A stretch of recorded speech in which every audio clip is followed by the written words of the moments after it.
આતંકી હુમલાને લઈને ગુજરાતભરમાં વિરોધ પ્રદર્શન યથાવત. પહલગામમાં આતંકી હુમલાને લઈને ગુજરાતમાં આક્રોશ આસમાને છે. સોમવારે પણ અનેક શહેરો બંધ રહ્યા. વેપારીઓએ બંધ પાળી રસ્તા પર ઉતરી વિરોધ પ્રદર્શન કર્યું. હુમલાને લઈને સોમવારે દાહોદ બંધ રહ્યું. પહલગામમાં થયેલ આતંકી હુમલાને લઈ લોકોમાં ભારોભાર રોષ વ્યાપ્યો. નાગરિકોએ ધંધા રોજગાર બંધ રાખી વિરોધ દર્શાવ્યો. શહેરમાં તમામ વેપારીઓ ધંધો બંધ રાખી વિરોધમાં જોડાયા. નાની મોટી તમામ દુકાનો બંધ થતા સડકો સુમસામ દેખાઈ. બંધના આ દ્રશ્યો છે અંબાજીના. હુમલાને લઈને બંધનું એલાન આપ્યું, જેના પગલે સવારથી જ દુકાનો ખુલ્લી ન હતી. ગબ્બર કોટેશ્વર પણ જડબે સલાક બંધ રહ્યું. વેપારીઓ સ્વૈચ્છિક બંધ રાખી વિરોધ કર્યો. તમામ વેપારીઓ ખોડિયાર ચોકમાં એકત્ર થયા હતા. અહીં સભા કરી હતી. જોકે અંબાજીમાં યાત્રિકોની અવરજવર યથાવત રહી હતી. અંબાજીમાં હાઈવે માર્ગ પર પાકિસ્તાન મુર્દાબાદના સ્ટીકર ચોંટાડી આક્રોશ વ્યક્ત કર્યો. રિક્ષા ચાલક એસોસિએશન તેમજ જીપ એસોસિએશન પણ બંધમાં જોડાયું. અમદાવાદમાં પણ પાકિસ્તાની આતંકવાદી કૃત્યના પગલે ઠેર ઠેર વિરોધ થઈ રહ્યો છે. ક્યાંક સ્વયંભૂ બંધ, ક્યાંક શહીદોના માનમાં રેલી સ્વરૂપે વિરોધ થઈ રહ્યો છે. ત્યારે અમદાવાદના પ્રહલાદનગર ગાર્ડન નજીક પાકિસ્તાની ધ્વજ અને પાકિસ્તાન વિરોધના સૂત્રોચ્ચાર થયા. રસ્તા પર પાકિસ્તાનીનો ધ્વજ પેઇન્ટિંગ કરેલો જોવા મળ્યો, જ્યાં સ્થાનિકો અને વાહન ચાલકો તેના પર ચાલી પોતાનો આક્રોશ ઠાલવી રહ્યા હતા. સુરતમાં પણ અન્નતશ્રી સુખરામજી ટ્રસ્ટ દ્વારા વિરોધ કરાયો. હાથ પર કાળી પટ્ટી બાંધી મૌન રેલી યોજી કલેક્ટર કચેરી ખાતે વિરોધ કર્યો. હાથમાં બેનર સાથે વિરોધ દર્શાવવામાં આવ્યો. હમ ડરને વાલે નહીં હૈ, લડને વાલે હૈ. અબ બહુત હુઆ, આતંકવાદ ખતમ કરો, પાકિસ્તાન તુમ શર્મ કરો સહિતના નારા લગાવવામાં આવ્યા હતા. આ તરફ બનાસકાંઠાના પાલનપુરમાં હિન્દુ સંગઠનો દ્વારા બંધ પાળી વિરોધ કરાયો. પાલનપુરની બજારો સ્વયંભૂ બંધ રહી. પાલનપુરમાં હિન્દુ સંગઠનો દ્વારા શ્રદ્ધાંજલિ કાર્યક્રમ અને જન આક્રોશ રેલી કાઢવામાં આવી. જન આક્રોશ રેલી નીકળે તે પહેલા પાલનપુરના બજારોમાં દુકાનોના શટર પડ્યા.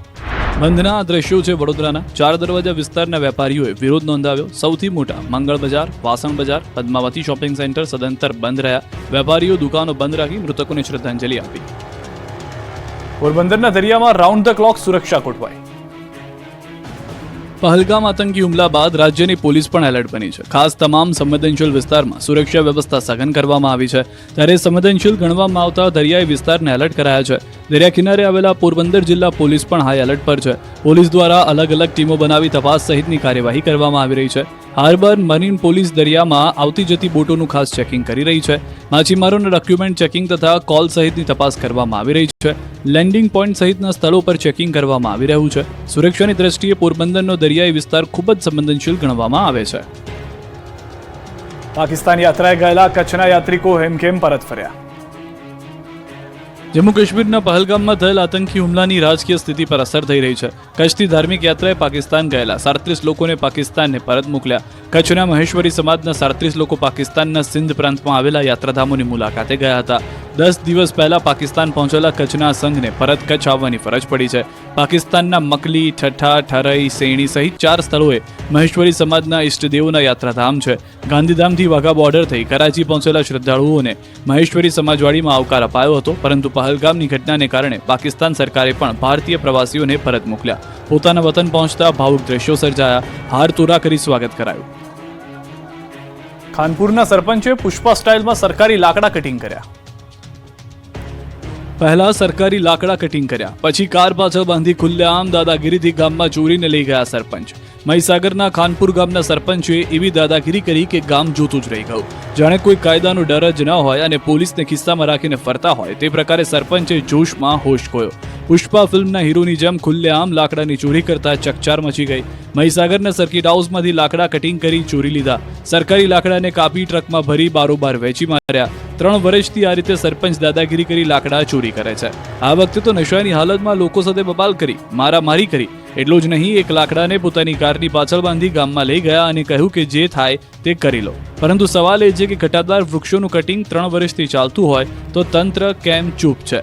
કોનાથી ડરે છે પોલીસ? હવે લોકોનો વિરોધ વધતા અને વિડીયો વાયરલ થતા તંત્ર જાગ્યું. સ્થાનિક મામલતદાર દ્વારા સરપંચ સામે કાર્યવાહી હાથ ધરી તો ગામના લોકો દ્વારા જિલ્લા કલેક્ટર અને જિલ્લા પોલીસ વડાને રજૂઆત કરાઈ છે. પાદરામાં દબાણો હટાવતા પોલીસ અને લોકો વચ્ચે ઘર્ષણ. રકઝક, ઘર્ષણ, ઝપાઝપી, આક્રોશ, ટીંગાટોળીથી અટકાયતના દ્રશ્યો પાદરાના છે. અહીં વહેલી સવારે તંત્રની ટીમ પોલીસ સાથે દબાણ હટાવવા માટે પહોંચી હતી. 300 જેટલા દબાણો હટાવવા માટે જેસીબી સહિતના સાધનો સાથે પહોંચ્યા હતા. દબાણ હટાવવાની કામગીરી શરૂ કરી તે પહેલા જ સ્થાનિક લોકો વિરોધ કરવા માટે પહોંચી ગયા. તંત્રને કામગીરી કરતા અટકાવ્યા હતા. હજારોની સંખ્યામાં લોકો રોડ પર ઉતરી આવ્યા હતા. મહિલાઓ સહિતના લોકોએ હલ્લાબોલ કરી વિરોધ પ્રદર્શન કર્યું. એક બાજુનો રોડ બ્લોક કરી વિરોધ કર્યો. પોલીસે લોકોને સમજાવતા પોલીસ સાથે રકઝક કરી હતી. પોલીસ અને લોકો વચ્ચે ઘર્ષણ થયું. માહોલ તંગદિલી જેવો બની ગયો. જે લોકો રોડ પરથી હટતા ન હતા તેમના માટે મોટો પોલીસ કાફલો બોલાવી લોકોની ટીંગાટોળી કરીને હટાવ્યા હતા. પોલીસ વાનમાં બેસાડી અટકાયત કરી હતી.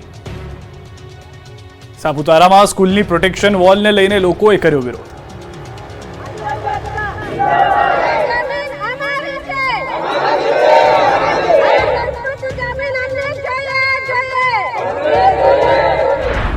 સાપુતારાના માલેગાંવના લોકો સ્કૂલની પ્રોટેક્શન વોલનો વિરોધ કરી રહ્યા છે. ગામના લોકો જમીન બાબતે જંગે ચડ્યા છે. લોકોનો ઉગ્ર આક્રોશ જોવા મળ્યો. અહીં આવેલી એકલવ્ય મોડલ સ્કૂલ દ્વારા પ્રોટેક્શન વોલ બનાવવામાં આવી રહી છે, જેના બાંધકામને લઈને ગ્રામજનોમાં રોષ ફાટી નીકળ્યો.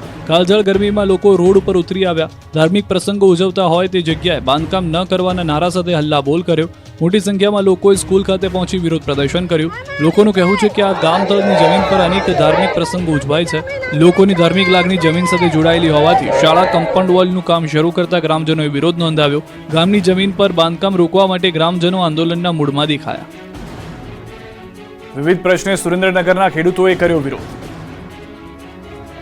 ચણા અને રાયડા ટેકાના ભાવે વેચાણ માટે નોંધણી કર્યા બાદ નોંધણી બ્લોક કરી દેતા ખેડૂતો વિફર્યા હતા. સુરેન્દ્રનગરમાં હજારો ખેડૂતો ટ્રેક્ટર લઈને બેનરો સાથે કલેક્ટર કચેરીએ પહોંચ્યા હતા. ન્યાય આપો, જગતનો તાત કરે પોકાર, વહે તો સહાય કરો સરકાર. જય જવાન જય કિસાનના નારા સાથે પોસ્ટરો સાથે મોટી સંખ્યામાં ખેડૂતો રેલી કાઢી અને પહોંચ્યા હતા. વિવિધ માંગોને લઈને ખેડૂતોએ આક્રમક વિરોધ પ્રદર્શન કર્યું. વિવિધ પ્રશ્નો અંગે રેલી યોજી ઉગ્ર રજૂઆત કરી. સુરેન્દ્રનગર શહેરના ટાવર ચોકથી જિલ્લા કલેક્ટર કચેરી સુધી ખેડૂતોએ વિવિધ પ્રશ્નો અંગે રેલી યોજી ઉગ્ર રજૂઆત કરી. કેટલાક ખેડૂતો ટ્રેક્ટર લઈને પહોંચતા પોલીસ અટકાયા હતા. પોલીસ અને ખેડૂતો વચ્ચે રકઝક થઈ હતી. ખેડૂતોએ કલેક્ટર કચેરીને ગજવી હતી. પાણી આપોના સહિતના સૂત્રોચ્ચાર પણ કર્યા. ચણા અને રાયડાના ટેકાના ભાવે ખરીદી માટે સરકાર દ્વારા બ્લોક કરેલ રજીસ્ટ્રેશન અનબ્લોક કરવામાં આવે. સફેદ ડુંગળીમાં થયેલ નુકસાન અંગે સહાય ચૂકવવાની માંગ કરવામાં આવી. તો ખેડૂતોને સિંચાઈ માટે પૂરતું પાણી આપવાની પણ માંગ કરવામાં આવી. ખાલી માટલા સાથે અમીરગઢના 10 ગામના લોકોએ કર્યો વિરોધ. કાજળ ગરમી પડવાનું શરૂ થતાં જ બનાસકાંઠાના ગામડાઓમાં પાણીનો કકળાટ શરૂ થઈ ગયો છે. બનાસકાંઠાના અમીરગઢના 10થી વધુ ગામમાં પીવાનું પાણી પણ ન મળતા લોકો વિફર્યા છે. આદિવાસી વિસ્તારમાં નળથી જળ યોજના અંતર્ગત ઘરે ઘરે પાણી માટે નળ તો નાખ્યો છે, પણ તેમાં પાણી આવતું નથી. ગામમાં મોટા ટાંકાને સમ્પ તો બનાવાયા છે, પરંતુ ઘર ઘર સુધી પાણી પહોંચતું નથી. લોકોને પાણી માટે વલખા મારવા પડે છે. આ અંગે અનેકવાર રજૂઆત કરવા છતાં તંત્રના પેટનું પાણી હલતું નથી. એટલે 10 ગામના લોકોએ હાથમાં બેનર પાણી આપોના નારા સાથે પુરવઠા કચેરી સૂત્રોચ્ચાર કર્યા. ખાલી માટલા સાથે આવી કચેરીને ઘેરી હતી. આદિવાસી વિસ્તારના 10 ગામોમાં નલ સે જલ યોજના ફક્ત નામ પૂરતી હોવાના આક્ષેપ કરાયા. પાણી પુરવઠા અધિકારીને રજૂઆત કરી તાત્કાલિક પાણી આપવાની માંગ કરાઈ છે. રાજુલા અને જાફરાબાદમાં પાણીની રામાયણ શરૂ. લોકોએ કાઢી રેલી. ઉનાળો જેમ જેમ આકરો બની રહ્યો છે તેમ તેમ અમરેલીના રાજુલા અને જાફરાબાદમાં પાણી માટે કકળાટ શરૂ થયો છે. ધાતરવડી ડેમ 1માંથી નવી પાઇપલાઇન નાખવા માટેની કામગીરી ઠપ થતાં સ્થાનિકોમાં રોષ ફેલાયો છે. લોકો પાણી વગર ટળવળી રહ્યા છે. સ્થાનિકોને પીવાના માટે પાણી માટે રજળપાટ કરવાનો વારો આવ્યો છે.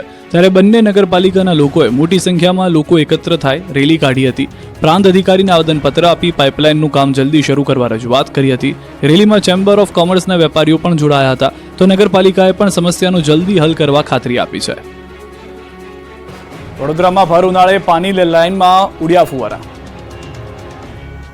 એક તરફ પાણીની પારાયણ છે, બીજી તરફ ભર ઉનાળે વડોદરામાં પાણીના ફુવારા ઉડી રહ્યા છે. તંત્રના બાપે વડોદરાના આજવા વાઘોડિયા રોડ પર પાણીની લાઈન તૂટી જતા પાણીની રેલમછેલ થઈ. પાલિકાની નબળી કામગીરીના કારણે 15 થી 20 ફૂટ ઊંચા પાણીના ફુવારા ઉડ્યા. કલાકો સુધી આ જ રીતે પાણીનો વેડફાટ થતો રહેતા અહીં વગર વરસાદે વગર ચોમાસાએ રોડ પર પાણીની નદી વહી હતી. કાળઝાળ ગરમીમાં પાણીના ફુવારા ઉડતા બાળકોએ પાણીમાં નહાવાની મજા માણી હતી. બાળકો પાણીમાં મસ્તી કરતા નજરે પડ્યા હતા. તો કલાકો બાદ પણ તંત્રને પાણીના લીકેજની જાણ સુદ્ધા ન થતા પાણી વહેતું રહ્યું. લાખો લીટર પાણી વહી ગયું. બીજી તરફ અનેક વિસ્તારોમાં પાણી મળતું નથી. ભરૂચના 3 લાખ લોકોને 15 દિવસ સુધી નહીં મળે પીવાનું પાણી. ગરમીના પ્રકોપ વચ્ચે ભરૂચના લોકોને 15 દિવસ સુધી તરસ્યા રહેવું પડશે. ભરૂચ નગરપાલિકા સરદાર સરોવર નર્મદા નિગમની અમલેશ્વર બ્રાન્ચ કેનાલ મારફતે રો વોટર મેળવી અયોધ્યાનગર વોટર ટ્રીટમેન્ટ પ્લાન્ટથી શહેરીજનોને પાણી પૂરું પાડે છે, પરંતુ મિયાગામ તેમજ અમલેશ્વર બ્રાન્ચ કેનાલ મરામતના કારણોસર 30 એપ્રિલથી બંધ કરવામાં આવશે અને 15 મે સુધી બંધ રહેશે. રિપેરિંગની કામગીરી દરમિયાન લોકોને એક જ ટાઈમ પાણીનો પુરવઠો પૂરો પાડવામાં આવશે, જે અંગેનું ટાંકી અને વિસ્તારો સાથેનું સમયપત્રક પાલિકા દ્વારા જાહેર કરવામાં આવ્યું છે. શહેરના 3 લાખ જેટલા શહેરીજનોને આગામી 15 દિવસ સુધી એક સમય પાણી મળનાર હોવાથી હાલત કફોડી બની શકે છે. ભરૂચ નગર સેવા સદનના ચીફ ઓફિસરે લોકોને સહકાર આપવા અપીલ કરી છે. પાટણમાં ભર ઉનાળે ખાતર માટે ટળવળતા ખેડૂતો. પાટણ જિલ્લામાં ભર ઉનાળે યુરિયા ખાતરની અછત સર્જાય છે. આકરી ગરમીમાં ખેડૂતો ખાતર મેળવવા ડેપો પર ઊભા રહેવા બન્યા મજબૂર. ખેડૂતોને બાજરીના પાકમાં યુરિયા ખાતરની તાતી જરૂરિયાત છે, ત્યારે પાટણ પંથકમાં યુરિયા ખાતર ખૂટી પડ્યું છે. ખાતરની તંગી સર્જાતા ખેડૂતોને કામ ધંધા મૂકી ખાતર લેવા માટે લાઇનમાં ઊભા રહેવાનો વારો આવ્યો છે. ખેડૂતોને વીઘા દીઠ 5 બોરીની જરૂરિયાત સામે માત્ર એક ખેડૂતને 5 બોરી મળે છે. સામે ખેડૂતને 15 બોરીની જરૂરિયાત છે, તેમને ડેપો પર માત્ર 5 બોરી અપાઈ રહી છે. એ પણ જે ખેડૂતનો નંબર આવે એને મળી જાય છે. બાકીના ખેડૂતોને સ્ટોક પૂર્ણ થાય તો પરત ફરવું પડે છે. ખેડૂતોને પૂરતા પ્રમાણમાં ખાતર ન મળતું હોવાની ફરિયાદ ઉઠી છે. તો આ તરફ નર્મદા ખેડૂત સહાય કેન્દ્રના સંચાલકો કહી રહ્યા છે કે તમામ ખેડૂતોને પૂરતા પ્રમાણમાં ખાતર મળી રહે તેવી વ્યવસ્થા કરવામાં આવી છે. જો પૂરતા પ્રમાણમાં ખાતર ન મળે તો ખેડૂતોએ વાવેતર પાછળ કરેલ તમામ ખર્ચ એળે જશે અને બાજરી તેમજ પશુઓનો ઘાસચારો પણ સુકાઈ